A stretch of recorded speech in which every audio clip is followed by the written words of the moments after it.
একটা ভালোবাসার গেম যেটা শুরু হয়েছিল শুধু মজা আর চ্যালেঞ্জিং দিয়ে, কিন্তু সেই গেমই যদি ধীরে ধীরে সত্যিকারের অনুভূতিগুলোকে বদলে দিতে শুরু করে তখন কি হয়। আজকের এপিসোডে মেই আর ইউকির সম্পর্ক এমন একটা পর্যায়ে পৌঁছাবে যেখানে তারা আর নিজের অনুভূতিগুলোকে লুকিয়ে রাখতে পারবে না। থাকবে একের পর এক কিউট মুহূর্ত, লজ্জায় ভরা দৃশ্য, হার্টবিট বাড়িয়ে দেওয়ার মতো লাভ গেম, আর এমন কিছু কথা যা তাদের সম্পর্ককে আগের চেয়েও অনেক বেশি গভীর করে দেবে। কিন্তু সবচেয়ে বড় বিষয় হলো দুজনেই অবশেষে বুঝতে শুরু করবে যে এই গেমটা শুধু একটা খেলা নয়, কারণ অজান্তেই তারা একে অপরের জীবনে সবচেয়ে গুরুত্বপূর্ণ মানুষ হয়ে গেছে। আর বন্ধুরা, যখন দুজন মানুষ একে অপরকে পছন্দ করে কিন্তু কেউ আগে হার মানতে চায় না, তখন যে কি পরিমাণের মজা আর অস্বস্তিকর পরিস্থিতি তৈরি হয় সেটা আজকের এপিসোডে খুব ভালো করে দেখতে পাবো। তাই ভিডিওটা শেষ পর্যন্ত দেখবেন, কারণ আজকের এপিসোডে এমন কিছু মুহূর্ত আছে যেগুলো দেখে আপনি হয়তো হাসবেন, লজ্জা পাবেন আর মনে মনে বলবেন, ভাই এরা আর কতদিন নিজের অনুভূতি লুকাবে। তো চলুন শুরু করা যাক I went to in this লাভ গেমের এপিসোড 7 এর অসাধারণ গল্পটা। গল্পের শুরুতে আমরা মেয়েকে বাথটাবে গোসল করতে দেখি। মেয়ে মনে মনে ভাবছিল, এখন আমার কাছে জেতার জন্য একটা খুব ভালো সুযোগ আছে, কিন্তু সত্যি বলতে আমারও বেশ ভয় লাগছে। আমি এখনো বুঝতে পারছি না এই লাভ গেমটা আসলে কি ধরনের। মোট কথায় এই সময় মেয়ে খুব কনফিউজ ছিল। গোসল শেষ করে বাইরে বের হতেই সে দেখতে পেল কিছু কাপড়।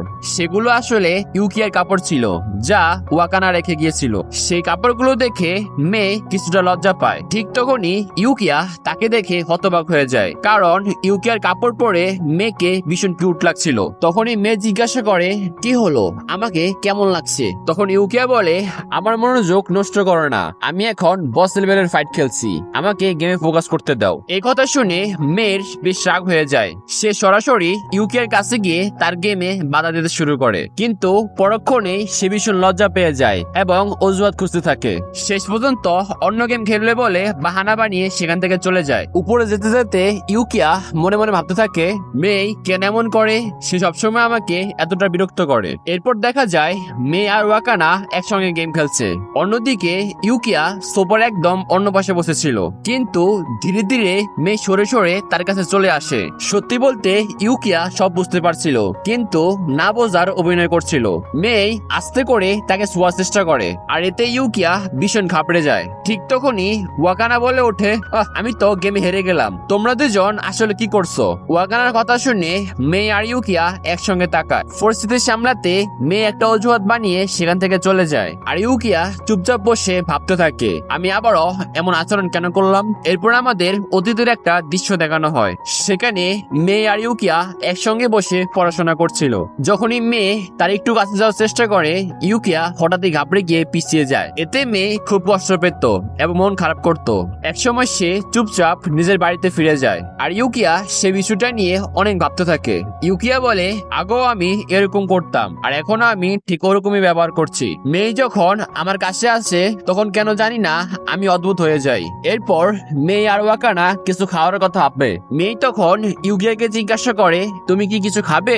মেয়ের হাসি দেখে ইউকিয়ার মনে একটা কথা আসে। ইউকিয়া মনে মনে ভাবে, আমি মাঝে মাঝে তাকে কষ্ট দিয়ে ফেলি, আর তখন আমারও খুব খারাপ লাগে। এরপর সবাই মিলে নাস্তা করতে শুরু করে। তারা গল্প করতে করতে খুব আনন্দের সঙ্গে খাবার খায়। খাওয়া শেষ হওয়ার পর ওয়াকানার খুব ঘুম পেতে থাকে। তখন ইউকিয়া বলে, তোমার এখন নিজের ঘরে গিয়ে ঘুমানো উচিত। কিন্তু ওয়াকানা মুখ ফুলিয়ে বলে, না, আমি তো মেয়ের সঙ্গে ঘুমাবো। কিন্তু ইউকিয়া সরাসরি না করে দেয়, কারণ ওয়াকানা ঘুমানোর সময় অনেক নড়াচড়া করে। এরপর ইউকিয়া মেয়ের জন্য ঘর গছিয়ে দেয়। সবকিছু ঠিকঠাক করে সে নিজের ঘরে ফিরে যেতে চায়, কিন্তু ঠিক তখনই মেয়ে তার গেঞ্জি ধরে ফেলে। এই মুহূর্তেই দুজনেই ভীষণ লজ্জা পেয়ে যায়। কিছুক্ষণ কেউ কিছু বলতে পারে না। অবশেষে ইউকিয়া বলে, তুমি আসলে কি করতে চাচ্ছ? মেয়ে বলে, আমি জানি তুমি এখন লজ্জা পাচ্ছ, যদি এমন হয় তাহলে তোমার হার মেনে নেওয়া উচিত। একটু বসবে, আমি তোমার সঙ্গে আরো কিছুক্ষণ কথা বলতে চাই। ইউকিয়া মনে মনে ভাবে, তার কি আমার জন্য কোনো অনুভূতি আছে? না, হয়তো আমি বেশি ভাবছি। ঠিক তখনই মেয়ে আবারও কথা বলতে শুরু করে। মেয়ে বলে, জানো, আমরা যখন আলাদা থাকি তখন তুমি সবসময় শুধু গেমের কথাই বলো, কিন্তু এখন আমি তোমার বাড়িতে আছি, তাহলে তুমি কি আমার সঙ্গে গেম খেলবে না? ইউকিয়া বলে, মানে তুমি আমার সঙ্গে গেম খেলতে চাও? মেয়ে সঙ্গে সঙ্গে মাথা নেড়ে উত্তর দেয়। মেয়ে বলে, অবশ্যই আমরা গেম খেলবো, তুমি বলো কোন গেম খেলতে চাও? ইউকিয়া বলে, যতক্ষণ তুমি এখানে আসো ততক্ষণ আমাদের একটা গেম খেলা উচিত। এরপর ইউকিয়া ধীরে ধীরে দরজা বন্ধ করে দেয়, সে ঘরের লাইটও নিভিয়ে দেয়। মেই তখন পুরোপুরি বুঝতে পারছিল না কি হতে যাচ্ছে। ইউকিয়া বলে, তাহলে আমাদের লাভ গেম এখন শুরু করা উচিত। আর আমি আগে বলে রাখি, এই গেমটা একটু লম্বা হতে পারে। এদিকে ওয়াকানাকে নিজের ঘরে গভীর ঘুমে দেখা যায়। অন্যদিকে ইউকিয়া মেয়ের উপরে বসে আছে। মেয়ের মুখে স্পষ্টভাবে লজ্জার ছাপ ছিল। ইউকিয়া মনে মনে একটা বিষয় ভাবছিল, অদ্ভুত, সে তো পালানোর চেষ্টা করছে না। এরপর ইউকিয়া মেয়ের একটু কাছে গিয়ে বলে, যদি তুমি এখন পালিয়ে যাও তাহলে কিন্তু আমি এই গেম জিতে যাব। তুমি তো বলেছিলে তুমি গেম খেলতে চাও, তাহলে এখন আমার সঙ্গে গেম খেলো। মেয়ে বলে, হ্যাঁ, গেম তো খেলতে চেয়েছিলাম, কিন্তু এমন ধরনের গেমের কথা তো ভাবিনি। সত্যি বলতে এটা একটু অদ্ভুত লাগছে না? এই কথা শুনে ইউকিয়া সঙ্গে সঙ্গে নিজেকে সামলে নিয়ে ফিসিয়ে আসে। ইউকিয়া বলে, হয়তো তুমি ঠিকই বলেছ, আমার মনে হয় আমি একটু বাড়াবাড়ি করে ফেলেছি। মেয়ে তখন কিছু একটা বলতে যাচ্ছিল, কিন্তু লজ্জার কারণে সে ঠিক মতো বলতে পারছিল না। অবশেষে সে ধীরে ধীরে জিজ্ঞাসা করে, সত্যি করে বলো, তুমি কি এই লাভ গেমে বিরক্ত হয়ে গেছো? তুমি কি এই গেমটাকে শেষ করতে চাও? এই প্রশ্নটা শুনে ইউকিয়া সত্যি হতবাক হয়ে যায়। আর মেয়ে নিচের দিকে তাকিয়ে বলে, কখনো কখনো আমার মনে হয় আমি তোমাকে জোর করছি। ইউকিয়া বলে, এমন কিছু নয়, আজ আমরা একসঙ্গে ডিনার তৈরি করেছিলাম, তারপর একসঙ্গে বসে খুব মজা করে খেয়েছিলাম, আমরা একসঙ্গে খুব মজার মুহূর্ত কাটিয়েছিলাম। কিন্তু মেয়ে তখনও নিজেকে দোষী ভাবছিল। মেয়ে বলে, তবুও আমি তো তোমাকে অনেকবার বিরক্ত করেছি, তাই না? ইউকিয়া মনে মনে বলে, এই সব দোষ আসলে আমার। আমি যদি এতটা অস্বাভাবিক আচরণ না করতাম তাহলে হয়তো মেয়ে এতটা কষ্ট পেত না। অবশেষে ইউকিয়া নিজের মনের কথাগুলো বলতে শুরু করে। ইউকিয়া বলে, আমি খুব খুশি যে তোমার সঙ্গে এই লাভ গেম খেলতে পেরেছি। মেয়ে অবাক হয়ে তার দিকে তাকিয়ে থাকে। ইউকিয়া বলে, তোমার কারণে আমি নিজেকে চ্যালেঞ্জ করতে পেরেছি, নিজেকে আরো সামনের দিকে এগিয়ে নিতে পেরেছি।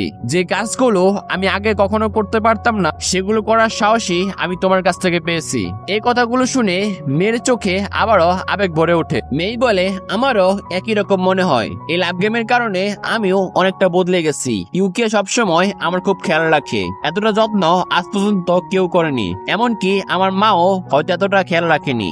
এই গেমের কারণে আমি তোমাকে আরো ভালো করে চিনেছি আর তোমাকে আরো বেশি পছন্দ করতে শুরু করেছি। এরপর দুজনেই অতীতের বিভিন্ন মুহূর্ত মনে করতে শুরু করে। তারা একসঙ্গে কাটানো সব আনন্দের দিনগুলোর কথা ভাবছিল। এরপর দুজনেই একে অপরের প্রশংসা করতে শুরু করে। ইউকিয়া বলে, আমি তোমাকে অনেক পছন্দ করি, তোমার পোশাকগুলোকে আমার খুব ভালো লাগে, তোমার স্টাইলও আমার কাছে খুব ভালো লাগে। মেই বলে, আমারও তোমার খুব ভালো লাগে, তোমার যত্নশীল স্বভাবটা সবচেয়ে বেশি ভালো লাগে, আর তোমার সবকিছু আমার পছন্দ। এরপর তারা একই ধরনের কথা বলতে থাকে। মেই বলে, এই লাভ গেমের কারণে আমরা এতটা কাছাকাছি এসেছি। ইউকিয়া বলে, হ্যাঁ, আমি চাই এই সময়গুলো আরো দীর্ঘ হোক। মেই বলে, আমিও চাই তোমার সঙ্গে আরো থাকতে। দুজনের মনেই একই রকম অনুভূতি ছিল। তারা একে অপরকে ভালো করে বোঝার চেষ্টা করছিল। তর্ক করতে করতে ইউকিয়া ধীরে ধীরে মেয়ের কাছে চলে আসে। মেয়েও একটু পিছিয়ে যায় না, দুজনেই একে অপরের দিকে তাকিয়েছিল। ইউকিয়া বলে, তুমি সত্যি হার মানতে জানো না? মেয়ে বলে, কারণ আমি সহজে হারি না। আর দুজনেই নিজ অনুভূতিগুলোকে লুকিয়ে রাখতে পারছিল না। ইউকিয়া মনে মনে ভাবে, একদিন আমি মেয়ের যোগ্য হয়ে উঠবো। অন্যদিকে মেয়েও একই কথা ভাবছিল। মেয়েও মনে মনে ভাবছিল, আমিও একদিন ইউকিয়ার যোগ্য হয়ে উঠবো। আর তারা কেউ এই লাভ গেম শেষ করতে চাইছিল না। মেয়ে ও ইউকি দুজনেই বলে, এই গেম এখনই শেষ হবে না। এভাবেই রাত কেটে যায় এবং সকাল হয়ে যায়। সকালে মেয়ে আর ইউকিয়া একই ঘরে ঘুমিয়েছিল। ঠিক তখনই ওয়াকানা ঘুম থেকে জেগে ওঠে, সিঁড়ি বেয়ে নিচে নামতে শুরু করে। এদিকে ইউকিয়া পরিস্থিতি বুঝে ফেলে। ইউকিয়া বলে, ওয়াকানা নিচে আসছে। ইউকিয়া দ্রুত নিজে ঘরের দিকে চলে যায়। এই মনে মনে ভাবে, উফ, একটুর জন্য বেঁচে গেলাম। কিছুক্ষণ পর মেয়ে আর ওয়াকানা কথা বলতে শুরু করে, কিন্তু সত্যি বলতে তাদের মনোযোগ অন্যদিকে ছিল। মেয়ে বারবার ইউকিয়ার দিকে তাকাচ্ছিল আর ইউকিয়া বারবার মেয়ের দিকে তাকাচ্ছিল। এই অদ্ভুত আচরণ ওয়াকানা দেখছিল। সে মনে মনে ভাবতে শুরু করে, ওদের দুজনের আসলে কি হলো? গত রাতে নিশ্চয়ই কিছু একটা ঘটেছে। অবশেষে স্কুলে যাওয়ার সময় হয়ে যায়। ইউকিয়া স্কুলের পোশাক পরে দরজার সামনে আসে, কিন্তু সেখানে এসে সে একটি বিষয় লক্ষ্য করে। মেই ইতিমধ্যেই তার জন্য অপেক্ষা করছিল। দুজনের চোখ একে অপরের সঙ্গে মিলতেই দুজনেই আবার লজ্জা লাল হয়ে যায়। এদিকে গ্রীষ্মকাল শুরু হয়ে গিয়েছিল, তাই তারা নিজেদের পোশাকও কিছু পরিবর্তন করেছিল। মেইকে দেখে ইউকিয়া কিছুক্ষণ চুপ হয়ে যায়। মেই বলে, কি হলো? আমার পোশাক দেখে তোমার হার্টবিট কি বেড়ে গেছে, তাই না? ইউকিয়া বলে, আমার তাতে কোনো ফারাক পড়ে না, তুমি যে পোশাকই পরো না কেন, আমি মোটেও বিচলিত হই না। মেই তখন আরো কাছে এগিয়ে আসে। দুজনের মধ্যে এখন প্রায় কোনো দূরত্ব ছিল না।